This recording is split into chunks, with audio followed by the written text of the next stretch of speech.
Now the Three Martini Lunch with Greg Corombos and Jim Garrity. And welcome, everyone, to the Tuesday edition of the Three Martini Lunch. Along with Jim Garrity of National Review, I'm Greg Corombos of Radio America. We may be two of the very few people working in the greater Washington area today because there could be a little over 2 inches of snow today, Jim, so hunker down. We already are hunkered down. All right, on to the good martini now, and that's that the numbers are looking better and better for Republicans when it comes to the 2014 Senate elections. Obviously, we've still got almost 11 months to go, and a lot can happen in that time. But right now, in some open seats and Democratic incumbents, things are looking very good for Republicans. In Michigan, and this is a Democratic-leaning PPP survey, right now, Terry Lynn Land, the former Republican Secretary of State, ahead of Congressman Gary Peters, 42-40 there. A lot of people still don't know much about either candidate, but this was supposed to be a pretty easy hold for the Democrats, and right now that's looking like a pretty tight race, at least at this point. In Arkansas, the latest survey there shows that Mark Pryor is down 7 points, 48-41 to Tom Cotton, an incumbent at 41%, not good at all.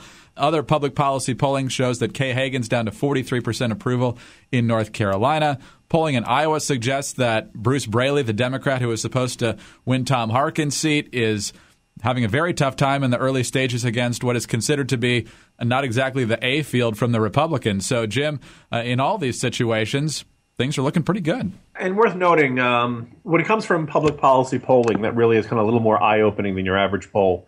They're a Democratic firm, and they've been accused in the past of having their numbers a little, a percentage point here, a percentage point there. They've gotten a couple races they've surveyed where the results have been way off. A couple times they said they've had results but chosen not to release them because they seem odd to them. What's odd is that they had the Republican winning. So when they show Michigan, a state that's had, Republicans had success in the governor's race but haven't been really competitive in a Senate race since probably the days of Spencer Abraham, that's kind of surprising. Most of these candidates right now are not well known.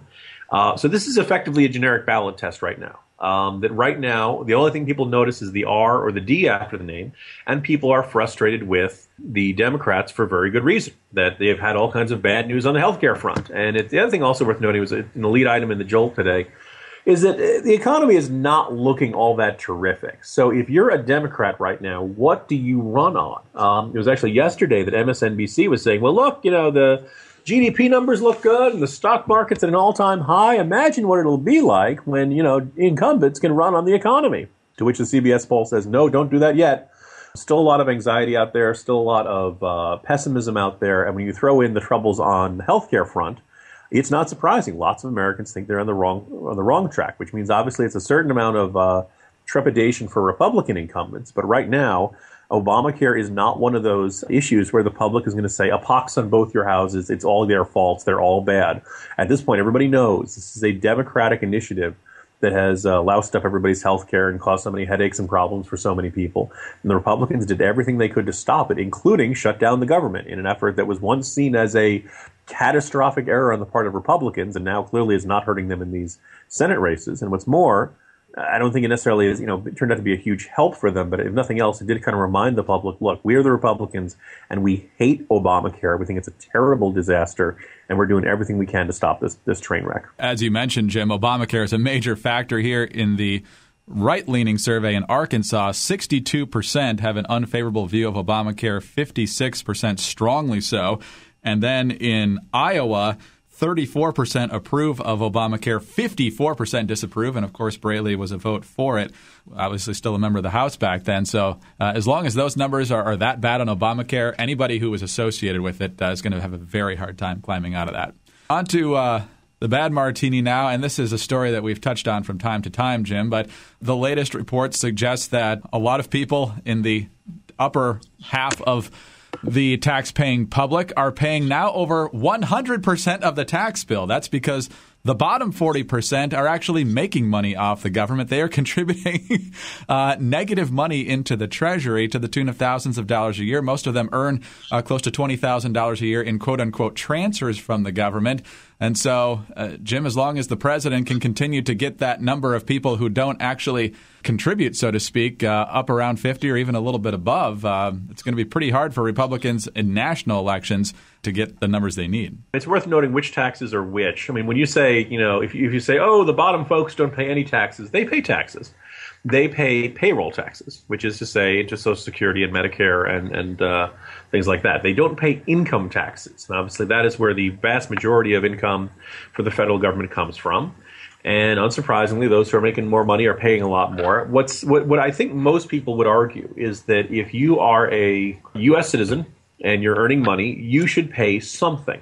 Now, obviously, look, this is not a good reason to run around saying, let's tax the poor. They're poor, right? They don't have a lot. But most people would say if you're getting something from the Fed, we all pay for the federal government. We all benefit from its national defense. We all benefit from their programs like Obamacare. But Social Security is there for all of us. The idea that, we don't have the option of opting out of the federal government. So we all should pay in something, even if it's a minuscule amount.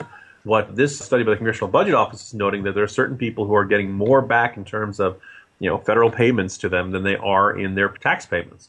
And while that isn't stunning, the fact that it's gotten to be such a large chunk of the public is very disturbing. And I think it is a troubling, it's one of those things where, we don't like, we are a generous country. We are a country that believes in the safety net.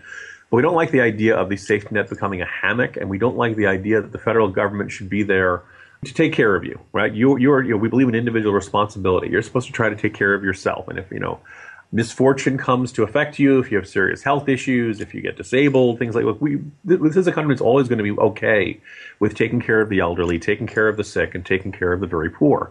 However, we want you to try to strive and rise above your troubles in life. And I think, statistics like this really are going to add to this bad blood on both sides. And in the Morning Jolt, I talked a bit about this populism going through the public discourse right now, in the sense that the people at the top are the richest 1%, and they're corrupt, and they're self-serving, and they've forgotten the rest of us.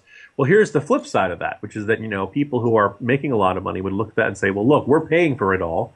You guys at the bottom are getting a free ride from all the services government provides. I don't think this constant stirring of division is good for us as Americans. And I think the easiest thing would be to make sure everybody's kicking in a little bit to say, look, I paid my share. Now let's get a government that works for all of us. And that's why I'm running for office, Greg. Just what you find yourself lapsing into candidate speak. But it really is this kind of sense of, like, I remember Bush wanted to be a uniter, not a divider. It seems with each passing day, you find some new way that we have been divided as a country. And this guy who was supposed to be this post-partisan purple president, it seems like Americans are more divided than ever before. On to the third martini now, Jim. And obviously it's been a very rough year for the president here in the first year of his second term. Did not go the way he would like. His approval numbers are at or below 40% in many surveys. Obviously, the rollout of Obamacare has been a disaster. So the question becomes, who's responsible for that? Many people, of course, would say the president. It was his law, the Congress who passed it, Democrats who continue to defend it. Some Democrats might say, well, Republicans shut down the government. They have been poison pills all along. But no. National Journal has figured it out. At least National Journal columnist Alex Seitz-Wald. It's Adam Lanza's fault because Adam Lanza decided to kill children and adults at Sandy Hook Elementary about a year ago. The president's immigration agenda and all sorts of other things got put on the back burner so he could push gun control. So Adam Lanza, apparently, Jim, is responsible for the fact that there are scandals everywhere from the IRS to Obamacare to Benghazi and beyond. This is not a particularly compelling or persuasive argument. It is true that, the unexpected events in Newtown brought gun control to the front and center of the agenda. But one, it was very brief. Two, I think he would have a stronger case if he had argued that Obama's response to Newtown echoed a lot of his responses to a lot of other problems. And he has ended up pursuing a policy solution that a lot of people concluded was not related to the problem. Why did we pass Obamacare? Allegedly because we had a problem when people did not have health insurance. And the candidate who had thought Hillary's idea of an individual mandate was silly on the campaign trail suddenly embraced it in office and said, well, we're going to take care of the uninsured by making them buy insurance, or else they'll have to pay a much larger fee. And I think a lot of people look at this and say, wait, that's not really a solution. And as we've seen more of Obamacare, it's actually causing more people to lose their insurance than it is to gain insurance. And we're seeing a solution that is completely not related to the problem. I think you can look at the stimulus and all of these shovel-ready jobs didn't really do much to address the massive upheaval unleashed by the Wall Street crash back in late 2008. The problem with Obama is not that these aren't real problems, the economy and people not having insurance and terrible gun massacres in communities. The problem is that his solutions never quite address those problems. They're always something a little bit different. We're going to make people buy insurance. We're going to spend a lot of money to places like Solyndra and wait for that to create prosperity. We're going to make it harder for people to buy guns, even though none of the guns that were used in the Newtown massacre were legally purchased by the shooter, right? He was living with his mother and he took his mother's guns. And if anything, it points to a serious problem with mental health in this country and the idea of people who are dangerous to themselves, dangerous to others, not getting the treatment they need, not being kept in a secure environment. And instead, he decides to make an issue of all the other regular gun owners in the country. So in a way, you could say Newtown is representative of Obama's problems throughout his presidency, but the idea that it's been the first domino to fall, causing problems everywhere else, is pretty implausible. So nice try, Alex Seitzwald, and trying to blame it on some terrible gunman, but no, this one's on the president. Jim, we know that when the president first came into office, he sent back the Winston Churchill bust. How far away from his desk do you think is Harry Truman's "The Buck Stops Here" plaque?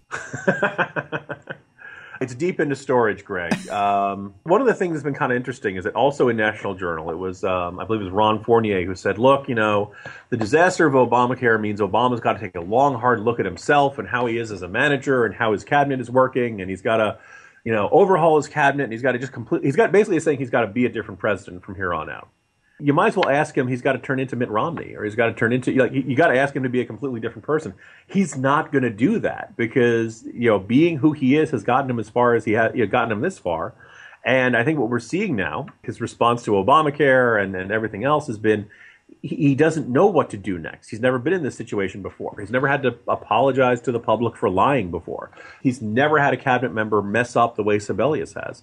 So I expect to see a lot more flailing from this presidency over the coming year because he's now in a set of circumstances in which all of his usual rhetorical tricks, all of his usual maneuvers, all of his usual partisan games just aren't going to change the dynamic of a very frustrated and angry America. And so that's my cheery, crazy martini, everybody. Well, that might actually be a good martini, though, because if he stays the course and keeps beating the same tired drum, then those poll numbers we saw in the first martini will probably just get better and better because people are tired of hearing it because they know that he's failed in a lot of ways. So maybe we'll enjoy Obama's second term a lot more than his first.